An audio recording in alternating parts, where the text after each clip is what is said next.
This video contains news and analysis related to a recent terror attack in Kashmir. The content may include sensitive visuals and discussions that could be distressing to some viewers. Viewer discretion is advised. We strongly condemn all forms of violence and terrorism. The purpose of the content is solely to inform and create awareness based on verified reports. अरे कौन दे किंतु खाटी दे MDH Kashmiri लाल लंकार गुड़ो MDH।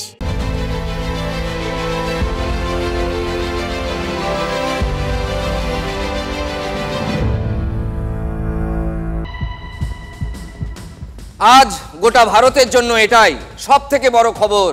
भारतबासीर जन्य एर थेके बड़ खबर आजके सत्यि नेই। श्रीनगरेर लिड बासे যৌথ বাহিনীর অপারেশন মহাদেব আর সেই অপারেশনেই নিকেশ 3 টিআরএফ জঙ্গি। মনে পড়ছে পেহেলগামের কথা।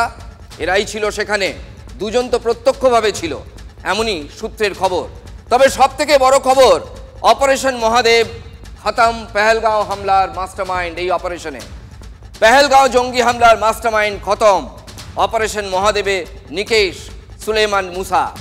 সূত্রের খবর, খতম সুলেমানের দুই সঙ্গী ইয়াসির এবং আবু হামজা। নিকেশ হওয়া 3 টিআরএফ জঙ্গির একজনও ভারতীয় নয়।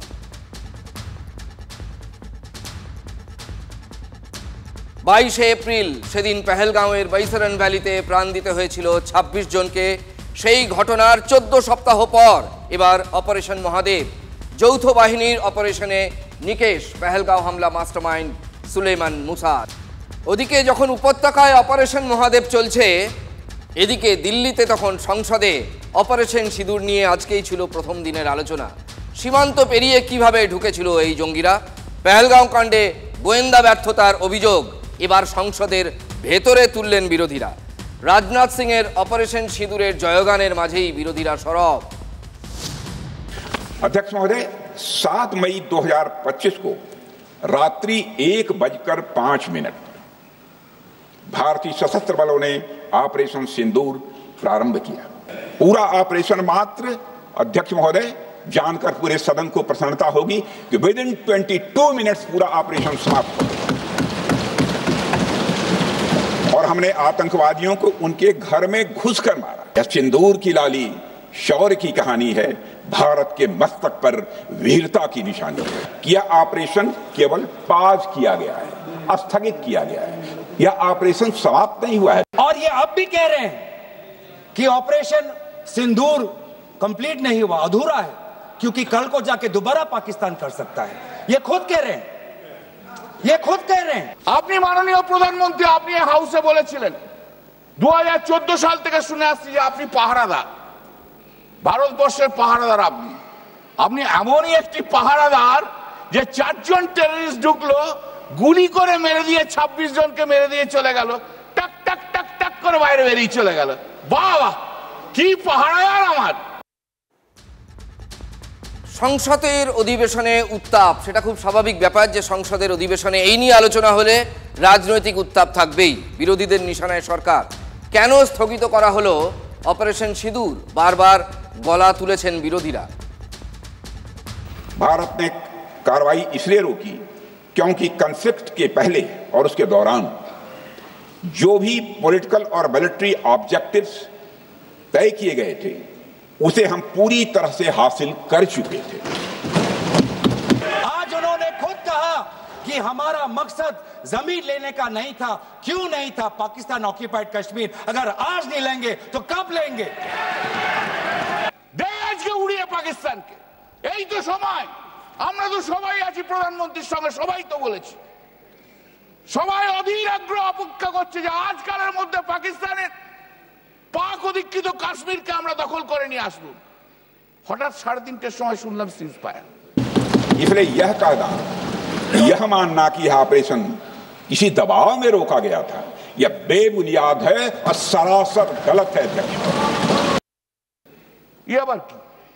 কখনো শুনেছেন 90 রান হয়ে গেছে, সেঞ্চুরির মুখে ইনিংস ডিক্লেয়ার করে দিয়ে বললো আমি আর খেলবো না, বলে পিছনে যাচ্ছে? লজ্জায় আমাদের মাথা কাটা গেছে। আমরা তখনও তো জানি না কি হচ্ছে। 3:30টার সময় ডোনাল্ড ট্রাম্প এক্স হ্যান্ডেলে পোস্ট করছে। At no stage in any conversation with the United States, was there any linkage with trade?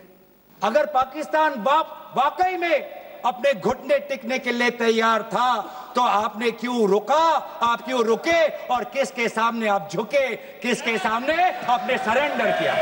मेरी एक बात की आपत्ति है, भारत देश का शपथ लिया हुआ विदेश मंत्री यहाँ स्टेटमेंट कर रहा है, उस पर भरोसा नहीं है, उनको किसी और देश पर भरोसा है। मैं समझ सकता हूं उनकी पार्टी में विदेश का महत्व क्या है, मगर इसका मतलब ये तो नहीं है पार्टी की सारी चीजें यहां सदन में आकर थोपे। লোকসভায় সরব তৃণমূলের সাংসদ কল্যাণ বন্দ্যোপাধ্যায়, কিন্তু কল্যাণেই আজকে তাল কেটেছে। তিনি একটি মারাত্মক গুবলেট করে বসেছেন সংসদের ভেতরে। কণ্ঠ আমার রুদ্ধ আজিকে বাঁশি সঙ্গীত হারা অবসার কারা লুপ্ত করেছ আমার ভুবন দুঃস্বপনের তলে, তাই তো তোমায় সুদাই অস্ত্র জলে। ঐতিহাসিক বক্তব্য, সমালোচনা করবার অধিকার, সরকারকে আক্রমণ করবার অধিকার, বিভিন্ন সময় আবেগতাড়িত হয়ে বাংলা কবিতা বলবার অধিকার প্রত্যেকের আছে। মহাবিদ্রোহী রণক্রান্ত আমি সেই দিন হব শান্ত, যবে উৎপীড়িতের কন্দন রোল আকাশে বাতাসে ধরিবে না। মহাবিদ্রোহী রণক্রান্ত আমি সেই দিন হব শান্ত। কিন্তু ভারতবর্ষের ইতিহাসে আমার মনে হয় না সংসদে দাঁড়িয়ে কেউ কোনোদিন আজাদ কাশ্মীর শব্দ বলে। এইখানেই গুবলেটটি। ততক্ষণে এক্স মাধ্যমে অমিত মালব্য পোস্ট করেছেন বিজেপি নেতা। এক্স স্যান্ডেলে বিজেপি নেতা অমিত মালব্য লিখেছেন, তৃণমূলের সৌজন্যে পাকিস্তানে আজ উৎসব। অপারেশন সিঁদুরে দুর্মুষ হয়েও অদ্ভুত বন্ধু পেয়ে গিয়েছে পাকিস্তান। সংসদে দাঁড়িয়ে কল্যাণ বন্দ্যোপাধ্যায়ের অবিশ্বাস্য বক্তৃতা। পাক অধিকৃত কাশ্মীরকে কল্যাণ বন্দ্যোপাধ্যায় সংসদে দাঁড়িয়ে বলেছেন পাকিস্তান শাসিত আজাদ কাশ্মীর। সেনাবাহিনীর শৌর্যকে অপমান করেছেন কল্যাণ বন্দ্যোপাধ্যায়। বড় অস্ত্র পেয়ে গেছে বিজেপি। তৃণমূল সাংসদের বিরুদ্ধে অভিযোগ অমিত মালব্যর, আর চড়া সুর শ্রমিক ভট্টাচার্যের গলায়। যারা পাক অকুপাইড কাশ্মীর কেন দখল করা হলো না বলে প্রশ্ন তুলছেন পশ্চিমবঙ্গে, আজকে তাদের দলের নেতাই প্রথমবার, কোনো দলের নেতা, কংগ্রেস হোক কিংবা সমাজবাদী পার্টি হোক, সেই জনসংঘের সময় থেকে শুরু করে আজ পর্যন্ত কোনো কমিউনিস্ট পার্টির নেতাও কোনোদিন এই শব্দবন্ধ ব্যবহার করেননি। অমিত মালব্য বিভিন্ন সময় বিভিন্ন কথা বলেন। উনি তো কলকাতার ছবি দিয়ে ইউপির ডেভেলপমেন্ট হিসাবে পোস্ট করেন। তো সুতরাং অমিত মালব্যের কাজই হচ্ছে বিভিন্ন, যে লোকটা বিভিন্ন সময় fake news peddler, basically fake news নিয়ে রাজনীতি করেন। তাই কাশ্মীরের প্রতি, পাক অধিকৃত কাশ্মীরের মানুষের প্রতি তৃণমূল কংগ্রেসের ভালোবাসাটা আসলে ভালোবাসাই নয়, কসাইয়ের মুরগি পোষা। চিপার ভার্সন অফ গোয়েবলস হলে যা হয় তাই হয়েছে। সুতরাং ওনার বক্তব্য আমি সিরিয়াসলি নিচ্ছি না। তবে দলের অবস্থান আমি আবার পরিষ্কার করছি। অভিষেক বন্দ্যোপাধ্যায় বলে দিয়েছেন পাকিস্তান অকুপাইড কাশ্মীর সম্পর্কে সর্বভারতীয় তৃণমূল কংগ্রেস কি মনে করে। ওদিকে অপারেশন মহাদেব, আবার একই দিনে সংসদে অপারেশন সিঁদুর নিয়ে আলোচনা। এই আবহেই আবার এশিয়া কাপে ভারত পাক মুখোমুখি। এশিয়া কাপের ভারত পাক ম্যাচ নিয়ে মুখ খুললেন সৌরভ। পেহেলগাঁওয়ে জঙ্গি হামলার পরে ভারতের কি উচিত পাকিস্তানের বিরুদ্ধে খেলা? এই প্রশ্নের জবাব দিয়েছেন সৌরভ গঙ্গোপাধ্যায়। খেলা চলুক, ভারত পাকিস্তান ম্যাচকে স্বাগত জানিয়েছেন সৌরভ। তার মতে অবশ্যই দুই দেশের খেলা হওয়া উচিত। কেন উচিত সেই ব্যাখ্যাও দিয়েছেন Sourav. Sports is different. I'm happy that they're playing. It's an honest confession.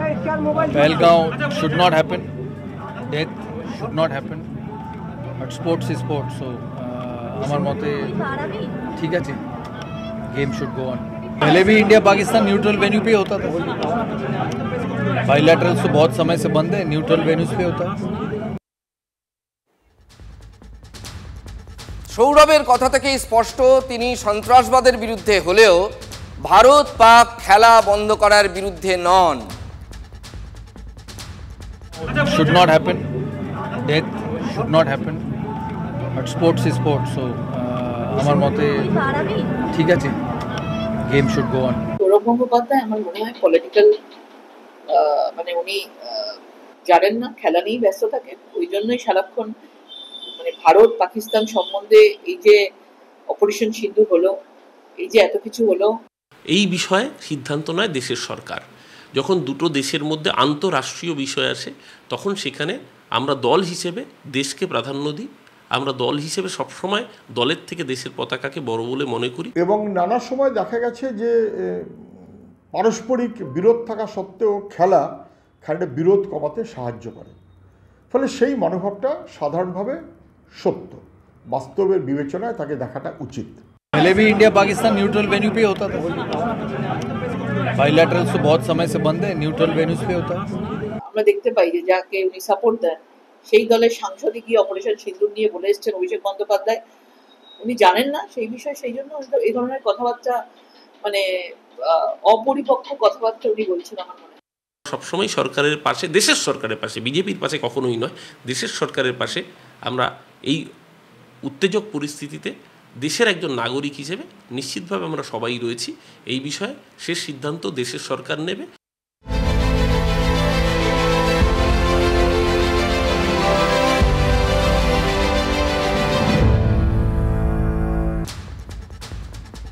প্রাথমিকের নিয়োগ দুর্নীতিতে ইডির মামলায় ধাক্কা মানিক ভট্টাচার্যের। মামলা থেকে অব্যাহতির আর্জিতে সাড়া দিল না হাইকোর্ট। ইডির মামলা থেকে অব্যাহতি চেয়ে মামলা করেন মানিক ও তার পরিবার। 4 সপ্তাহের মধ্যে ইডির কাছে হলফনামা চেয়েছে আদালত। 1 সপ্তাহের মধ্যে উত্তর দিতে হবে মানিক ও তার পরিবারকে। নিম্ন আদালতের বিচার প্রক্রিয়ার উপর স্থগিতাদেশের আর্জি খারিজ। পুরুলিয়ার বলরামপুরের রাপকাটা গ্রামে কলেরার আতঙ্ক, আক্রান্তের সংখ্যা 121, একজনের মৃত্যুও হয়েছে দাবি স্থানীয়দের। গ্রামে চলছে স্বাস্থ্য শিবির। গ্রাম পরিদর্শন করেন জেলা মুখ্য স্বাস্থ্য আধিকারিক। 11 জুলাই থেকে বেশ কয়েকজন বলরামপুর বাঁশগড় গ্রামীণ হাসপাতালে ভর্তি। গ্রামের যে টিউবওয়েলের জল পানীয় হিসেবে ব্যবহার করা হয় সেই জলের নমুনা পরীক্ষার জন্য পাঠানো হয়েছে। MDH চানা মশলা, এখন ছোলা হোক বা বরবটি দানা, সাদা চানা হোক বা কালো, সব রান্নাই হবে অসাধারণ।